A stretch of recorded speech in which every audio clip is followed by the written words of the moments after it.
Hi. Oh, hello. This is Brian from the Organization of Transparency and Merit. And I'm Joe, and also from the Organization of Transparency and Merit. So, yeah, how does one overcome bad habits?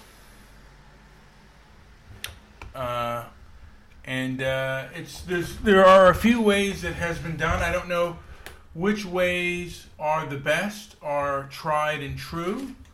So do we have our notes here? Yeah. We're just going to hit on a few areas for overcoming some of these bad habits. Specifically, we'll go talk a little bit about history and why that's important. What are some of the options for overcoming these habits? Are there support groups, therapy, and also your networks? Yeah. Who are you? Who do you have around you that can help? So, did you want to talk a little bit about get into? The history, like how long you've been doing this bad habit? How long, say, you've been smoking? For me, it's overeating.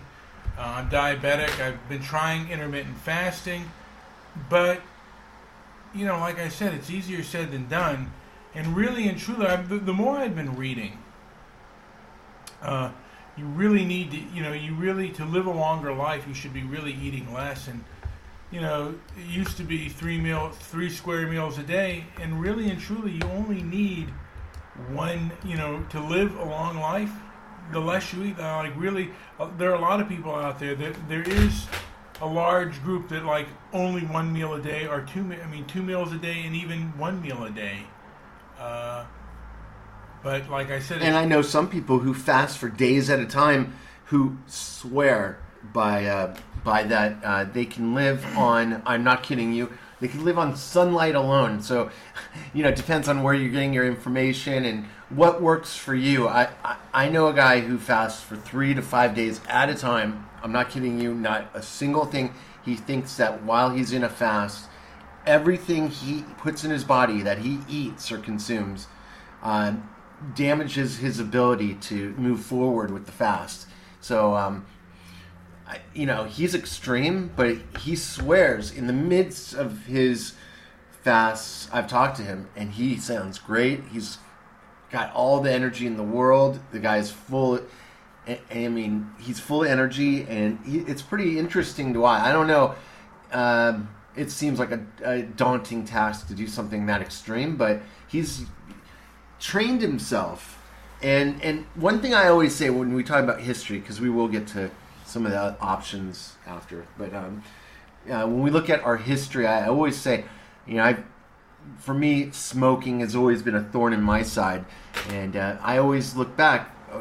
It's been a very long time since my early 20s when I picked up not only that, but some bad habits. So I am, now at this stage, 20 some odd years later, I say, how did I get to where I am right now? And what's helped me is to recognize that there's no one thing that's going to help me overcome my bad habits in 1 day, a week, 30 days. This is something I have to totally rethink. But I have to start with the history. I have to go back and recognize that I've done this, I've created this habit, but I've also supported those habits for 20 years. Yeah, and also, how much does biology play a role? Because some people naturally, for whatever reason, they're able to stick on track, but they seem to be very few. Right. And not so many people are able to, overcome their habits and stick to it. A lot of people are just habitual relapsers, and I see in the media there's more people who've overcome drugs and smoking and alcohol, but eating, for whatever reason, overcoming overeating seems to be less. Okay, so then you get into overcoming it. What are some of the options? But you have to think. One thing you have to do is look at the triggers. For eating, you have a trigger it's not a bad thing to eat, right? For a lot of we've kind of known, like, we could build our bodies up by eating the right things. We could sustain our energy by eating. We make it through long impossible tasks by eating and staying energized.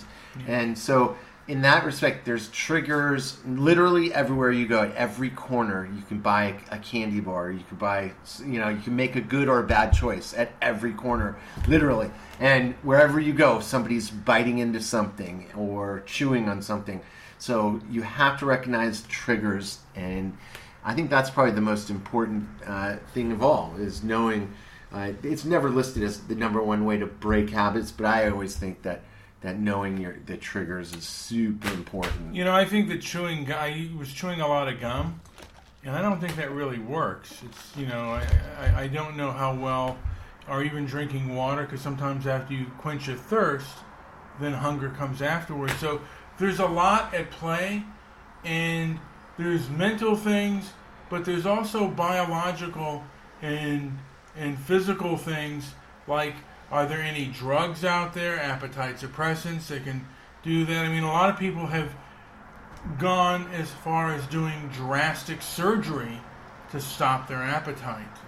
What is that? I forget what. Lap band. Lap band and the like, to stop their appetite. I've heard nothing but horror stories with lap band. Yeah. And I have heard the success ratio isn't what you'd think.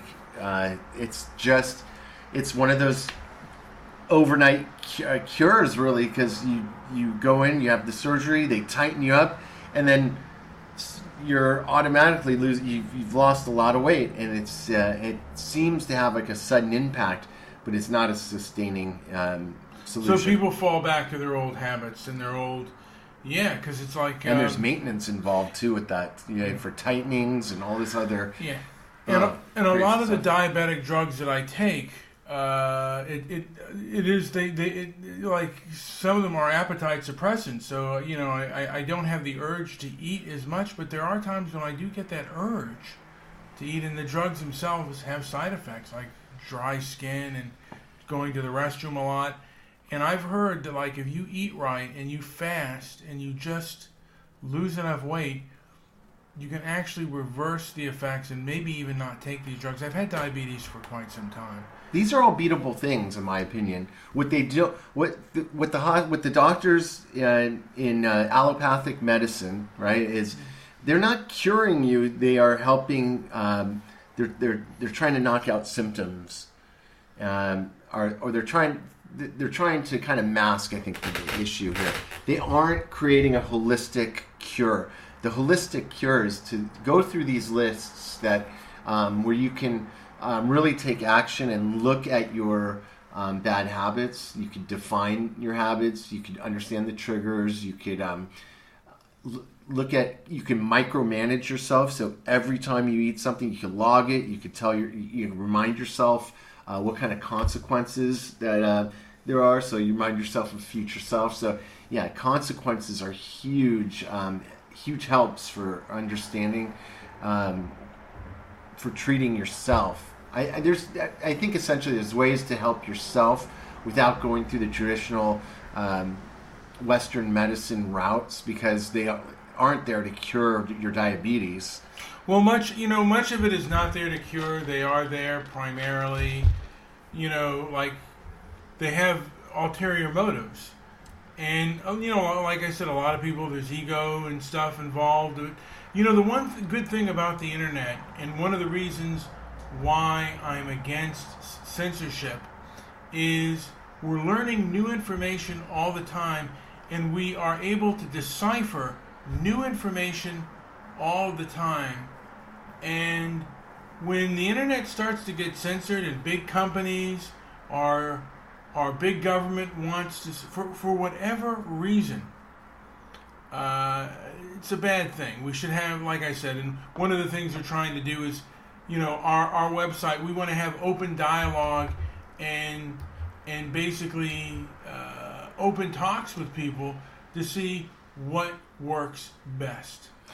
In my opinion, the thing that works the best is changing what's around you, like I said, if you're walking down the street at any block, you're going to find triggers. So what you can do in your immediate environment is to change what you have around you, what you're around. So if you spend a lot of time at home, or if you're in an office and you're spending a lot of time in the office, what could you do in those environments to help change your thinking and remind you of the path that you want to be on?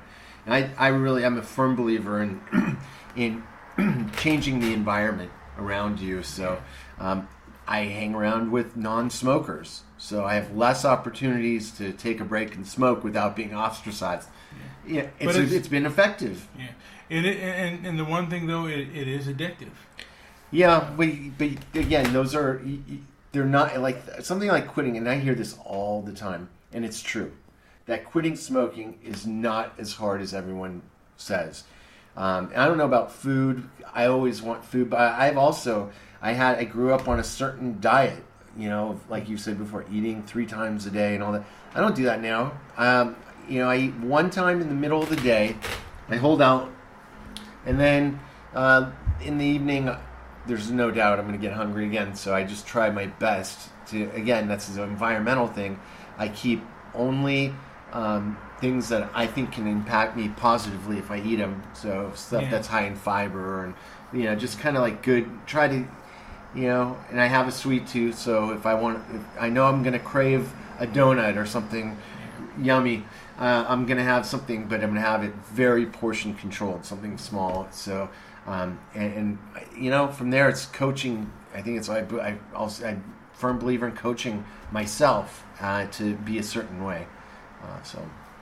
And self-discipline is good, and how you get there, and really and truly. I remember I was on a show with someone who wrote a book about overcoming procrastination. It was called The Discipline of Now. And he said perfection is the enemy of progress. And you know what? Things like this, you're not going to always be perfect. But don't look for perfection. Look for just the starting of starting of progress. Look for progress, not perfection. Mm-hmm.